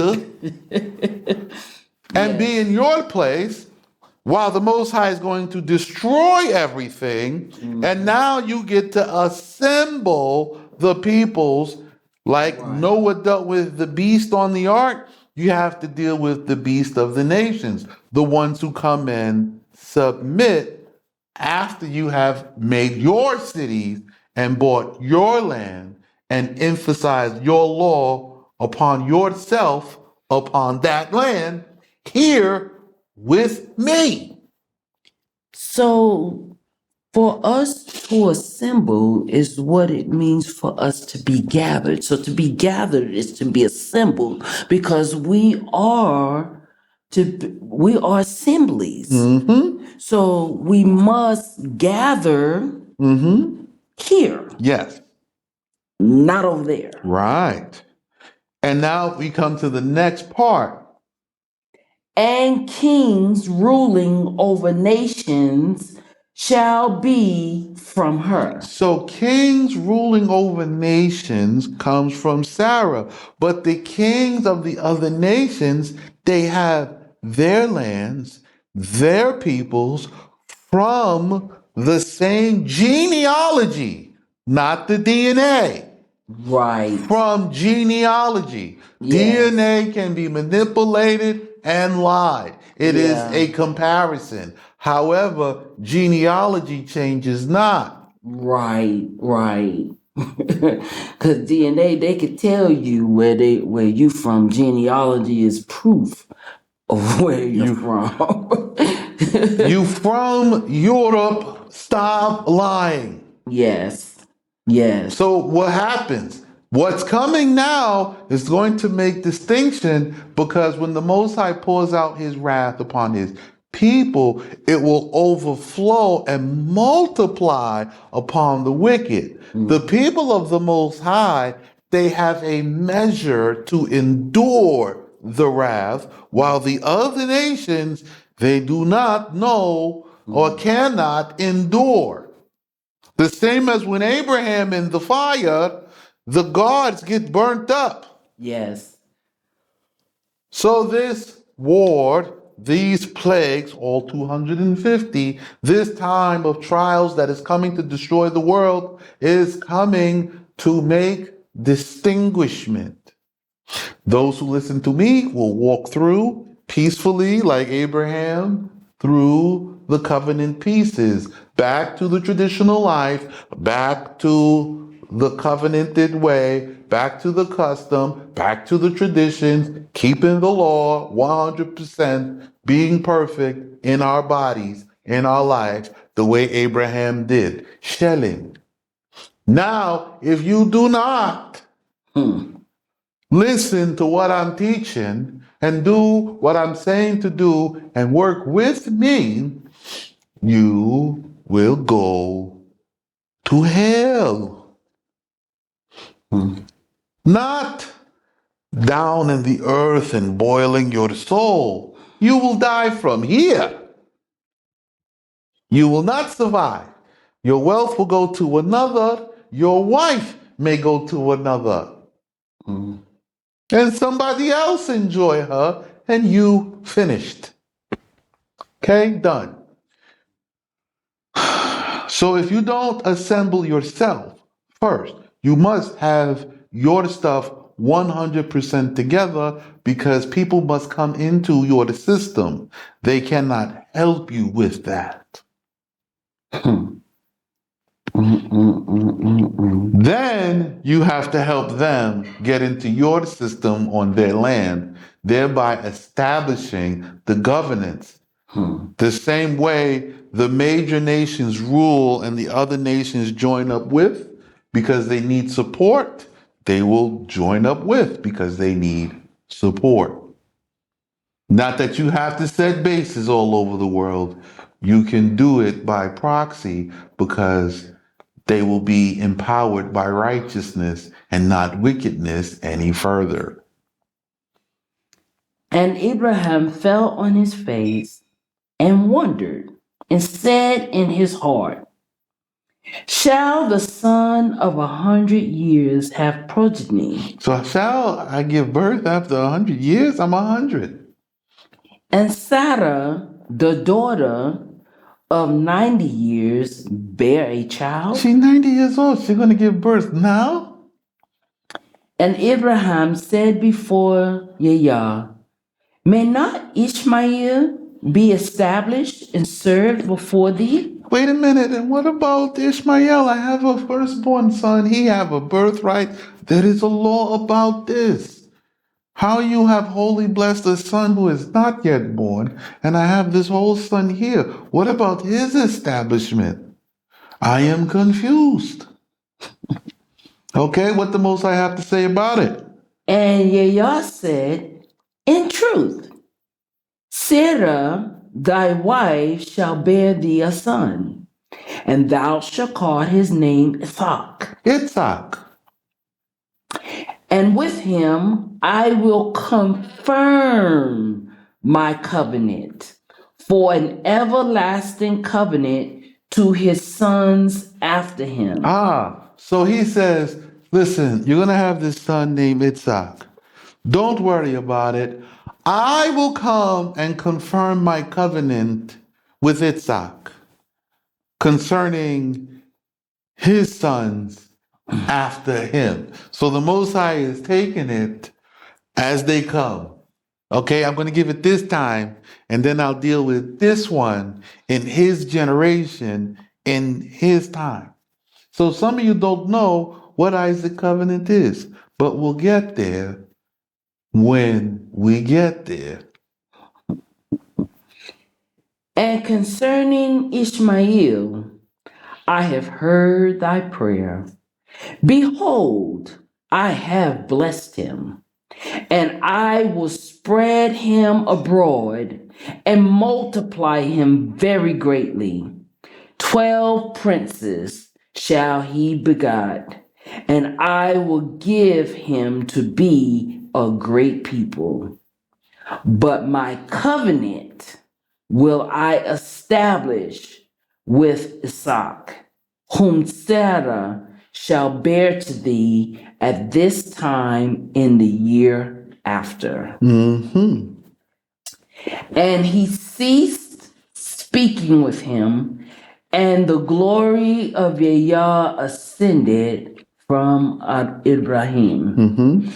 And Ibrahim took Ishmael his son, and all bought up in his house, and all bought with money, and every male among the household people of Abraham, and he circumcised the flesh of their foreskin in the same day in which Yahweh spake with him. So he finished talking to the Most High.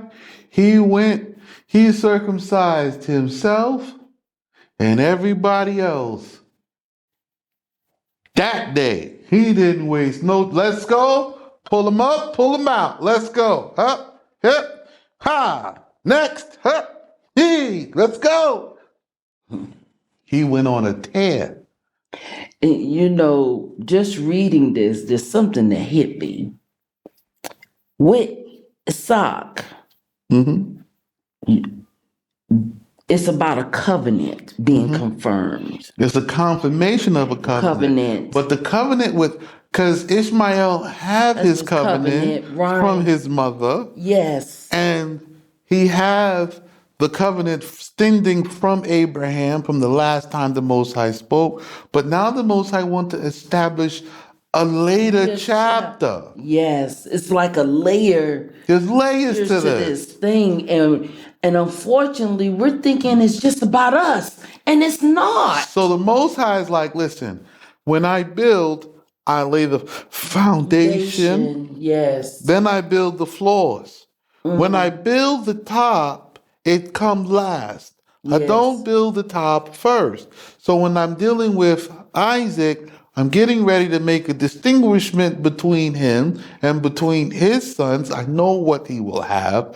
And I'm going to say, this one will be the last to be the top, and this will be the finishing of the organizing, so everything can be assembled in the end of days when I come to judge, and it will be as I have said it. It will be good.